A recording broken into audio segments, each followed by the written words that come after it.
Exponential growth and decay. If a quantity, like a population of rabbits, grows or decays exponentially with respect to time, we have a base equation that looks like this that will always describe it. Where P of t is the population or the total amount at time t. P sub 0 is your initial amount. E is the number e, it's your base e. K is known as your growth constant, and t is your time. If your growth constant is bigger than 0, then your equation is showing exponential growth. And if your k value is less than 0, then you are showing exponential decay. Here's an example. So the population of Surrey is growing at a rate of 1.2% per year, and in 2011, according to some statistics I found, the population was 483,690 people. So assuming that this growth continues and is exponential, find the population in 2050. So we start by stating our formula. And so our population at time t is the initial population e to the kt. This here is 0.012 as 1.2%, and that's our k value. That turns out to be our growth rate, or a growth constant.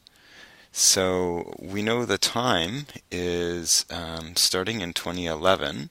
There was an initial population of 483,690, and then we want to get to a time being in 2050.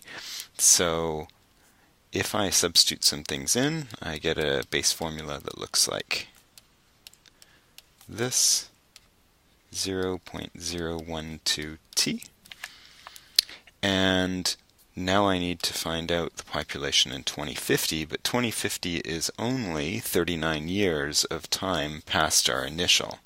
So using that as my t value, I get a population of 772,354. And make sure you round those down, because you can't have parts of people. Let's take a look at an extension of these ideas. If we start with a function y equals p sub 0 e to the kt, or p of t is equal to p sub 0 e to the kt, and we take the derivative, so y prime, you would get k times po e to the kt. And this piece right here is your original function. So this is really like k times y, or y prime is k times y.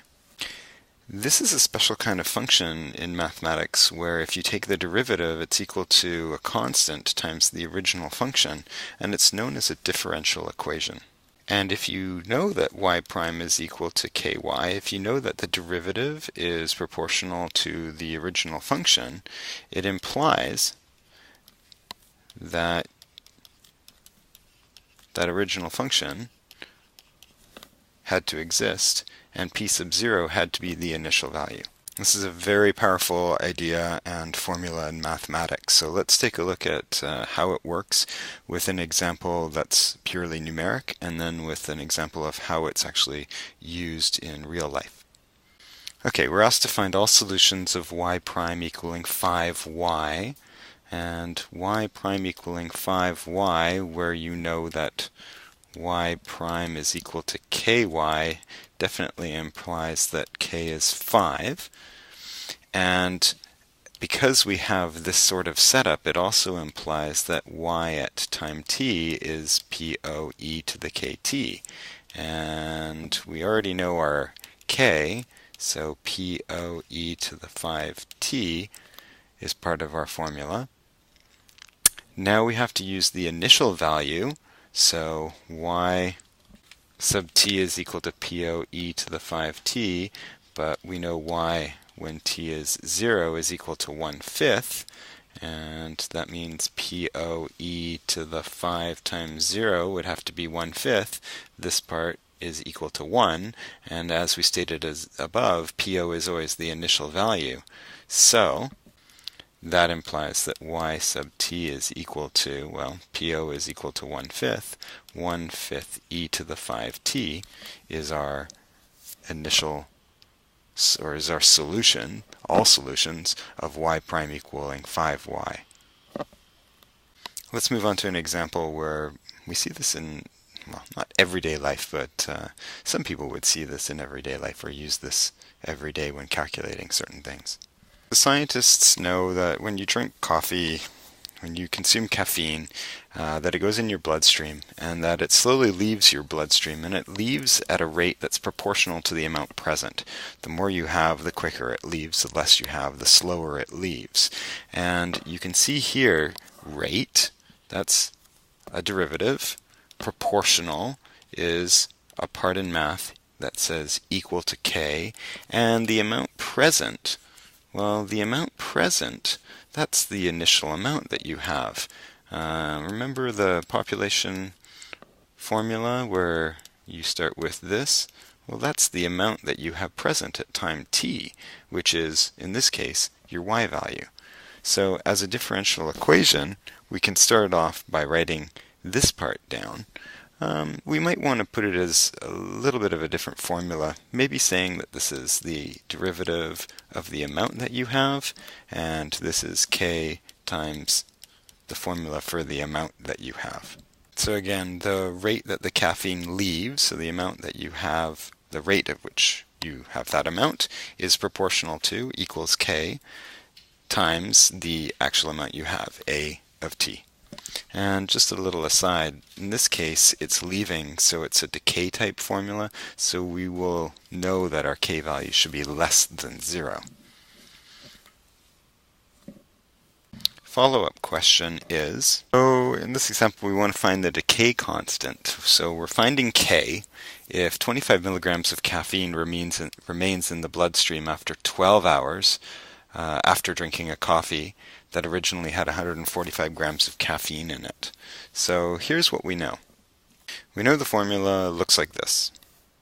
We also know that the original amount, so the amount at time 0, was 145 grams, and the amount 12 hours later was only 25 grams. And from this, because this is the original amount, we know the amount at time t for the general formula is equal to the initial amount, e to the kt. And we know that the amount at time 12, t equals 12, a of t equals 25. We know that the amount at 12 is k times 12. This will take a little bit of manipulating to solve. Dividing both sides by 145 gives me 12 over 145 equals e to the 12k. And to solve this, I'm going to need to use logs. Get myself a little more room here. If I ln both sides, I won't worry about reducing that fraction because I'll just put it into my calculator. And I ln e to the 12k. The rule of logs applies, and I just get 12k times ln e, which is 1.